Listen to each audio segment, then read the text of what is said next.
This is episode 1 of my series, and today I want to talk about who I am now after the messiness, after the chaos, after, after I've went through all of that process of creating, curating, and designing the life that I want and doing it all abroad. I think before we talk about like who I am now as someone who's lived abroad for like 15 years. It's been about 15 years since I moved away and started hopping to different countries. But it's been about 15 years since I moved away and started living abroad. But I think it's important to talk about like who I am before that and what led up to this decision to really, really like move abroad. How many times did I say move abroad? I grew up in Jamaica. I was raised there. Nice, warm, sunny beaches. I do not go to the beaches that much. I prefer the waterfalls in Jamaica, FYI. But yeah, I grew up in the tropics, in the Caribbean. Sun, sand, smiles, and sunshine every day. For me, though, especially moving after I did high school, my primary school, high school, and I also did university in Jamaica. But throughout all of this, I've had this sort of like curiosity for cultures and the wider world. And so I always imagined and kind of like wanted to know what it's like or think about and feel what it's like to have an international life.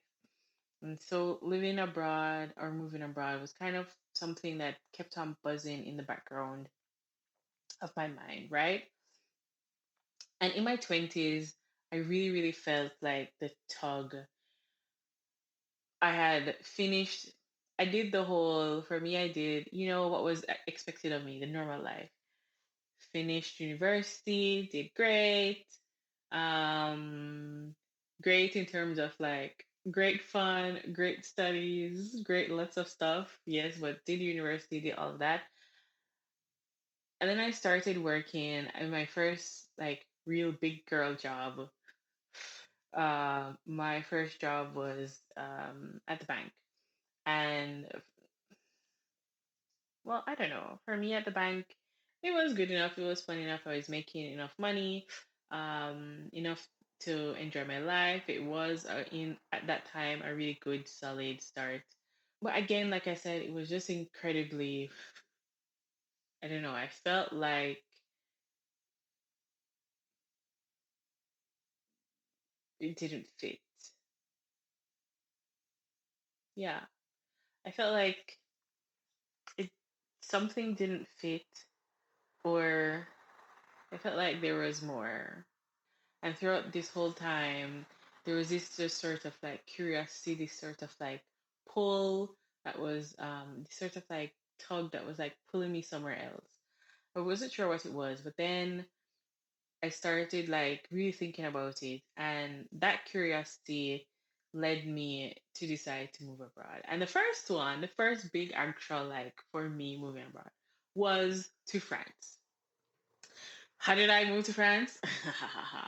Fun times, really, really what I did. Like, can I tell you, I just kind of like played pin the tail on a donkey. Do you know this game? I played pin the tail on a donkey. I closed my eyes, turned around, and just stuck my finger on the map of France. 5 times, best 3 out of 5, and I ended up in the south. I moved to Toulouse in the south of France. I didn't have it all figured out, right? I did a lot of research as well. I kind of like overthought it a lot. It was a bit scary for me to figure out, how can I find a job? Because this was super important. I had to find a job to be able to afford whatever kind of life that I was thinking I was going to be designing abroad. And so I went searching about, well, how can I find a job in this country that I selected 3 out of 5 times? Landing in France for the first time was pretty surreal. The air, what did I remember? I remember The first time when I landed, well, not kind of like the exact landing, but one of like the first days I went out, it might have been like day two or something. And I just remembered, oh my God, these people smoke a lot. Everywhere was just like hitting you with cigarette smoke. There was like cigarette butts everywhere, which was my first culture shock. But it was still surreal to be in this place where so many things were different. In Toulouse, in the south of France, it's called La Ville Rose. Rose. I don't say this one, but I say it like a Toulousain. But La Ville Rose, which is the pink city, and so there were like red bricks everywhere that kind of like gave this pink hue to the buildings, and so this was also something like quite new for me. And so yeah, landing in France was quite surreal. But in the the honeymoon phase of living abroad doesn't last forever, and everything was in French. And so while I had done French in high school, please, it does not count. While I had done French in high school, figuring out apartment terms, bank forms, contracts, even like the different cereal or breakfast foods that I had to eat, like I didn't have all of this vocabulary. And I realized, oh shit, I have to learn this. And so learning to ask for what I needed without feeling embarrassed was like kind of like its own challenge. And so for me, one of the big parts of after that honeymoon of, oh, France is gorgeous, life abroad is gonna be amazing. I'm in Europe. After all of those feels, um, for me, I realized that one of the first thing I had to tackle was the language. While I could figure myself out in reading and writing because I did study French in high school and I think for a semester in university, it was not practical real life. The accent in the south of France is different.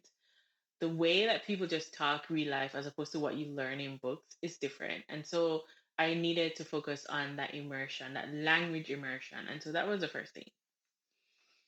And then as a Jamaican woman, there were moments that I didn't expect. So I don't wear makeup, but trying to find the right products for my skin back then, especially, this was like I moved to France in like what 2008, 2009. Listen, they were not evolved enough in Europe to accommodate me, you know? Mm, it was a whole new world for everyone. The Whatever was going on with the French manufacturers in France and the stores and what my skin needed. And so it was actually quite hard to find lotion. This is second culture shock. But as a Jamaican, there were, like I said, there were moments that I didn't really expect. And these are something that you can only like learn or experience or think about when you're in the situation. It's normal that you won't figure everything out before you go. And so for the first couple of months moving, I kind of felt like I was on this sort of like scavenger hunt to find the treasure, especially for products for my hair, for my skin, and just like a couple of other things, right? But still, those first months of life abroad was exciting, was thrilling. Yeah, it was a scavenger hunt, but a fun one, right? And everything became like its own little victory and its own little glitter. Do you know that phrase like chase the glitter? Is that even that phrase? I don't know, I'm making it up. Perhaps it's not, but it's one to me. But everything became that glittery, glimmery, shining um, feeling of accomplishment. So, like, successfully opening a bank account. And I should probably do an episode on opening a bank account in France because the it's so complicated to open a bank account in France. You need a residence to open a bank account, but you need a bank account to open to pay to get your residence. It's catch 22, right?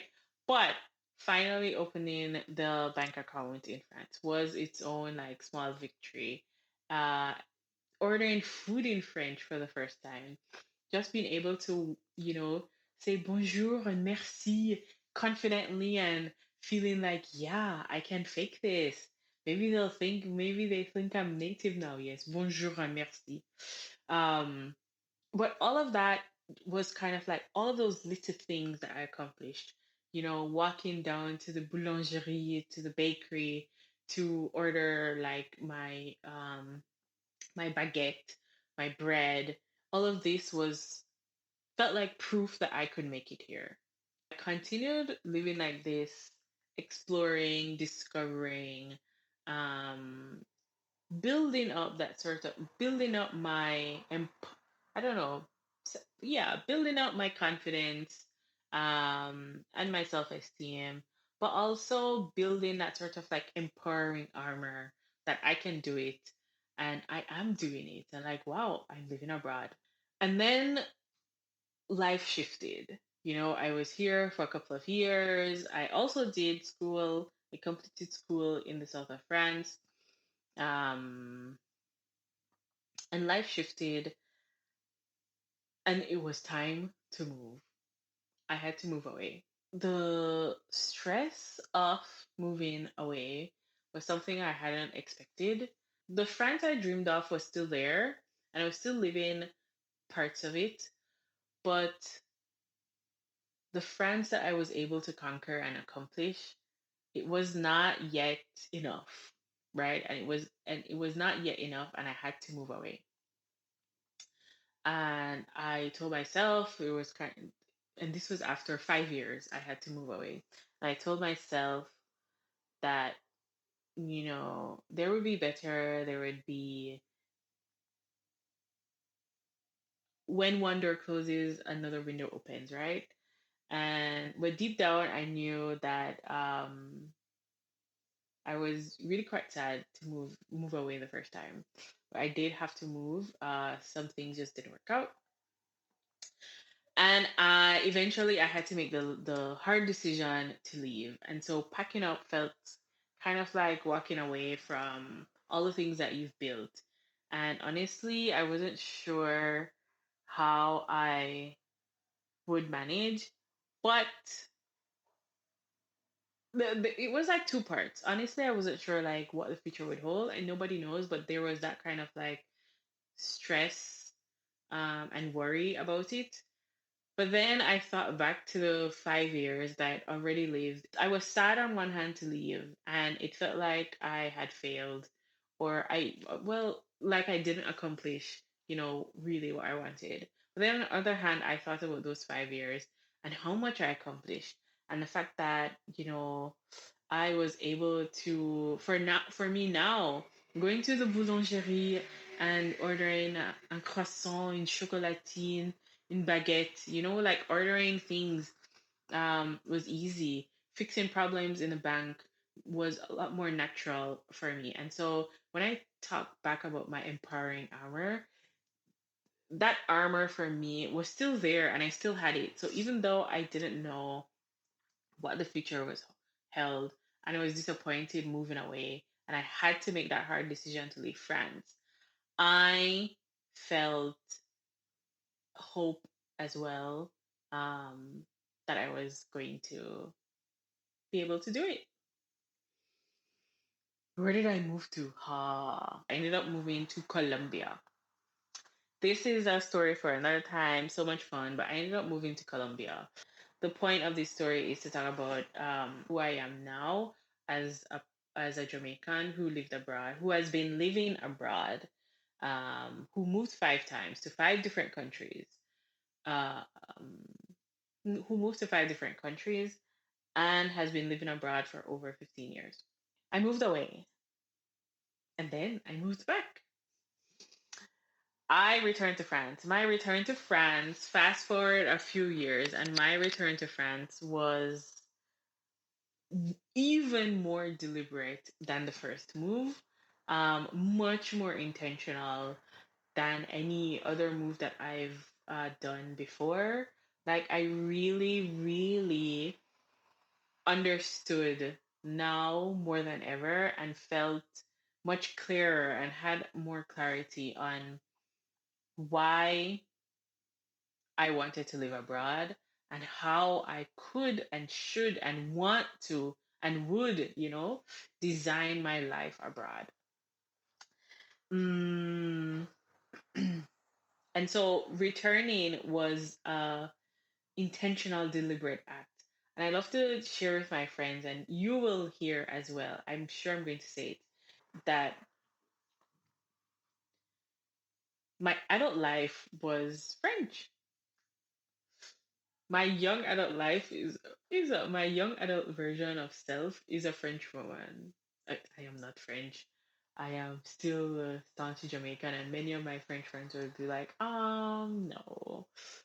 But also many of my French friends are going to be like, oh, oui. Like, for sure, you are French, Diedre.